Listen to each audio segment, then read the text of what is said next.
আসসালামু আলাইকুম। তো আজকে আমাদের একটা মেন লাইন, মানে সকাল থেকে আমরা হয়রানি হচ্ছি, লাইনটা মূলত কোনোভাবে চালু করতে পারছিলাম না।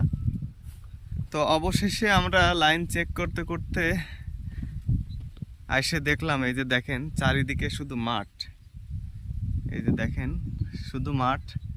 এই মাঠের মাঝখানে এই যে দেখেন এইখানে কিন্তু এই যে তার ছিঁড়ে পড়ে আছে। তো এই তার ছিঁড়ে পড়ে থাকার কারণে মূলত আমাদের লাইনটা আজকে চালু করতে এত সময় লাগছে।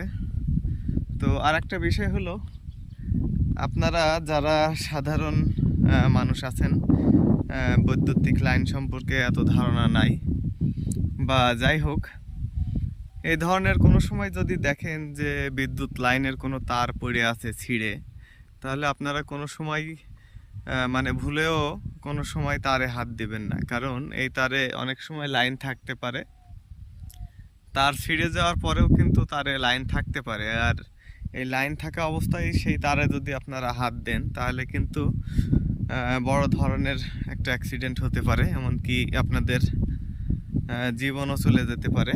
তো সবাই সবসময় কেয়ারফুলি থাকবেন।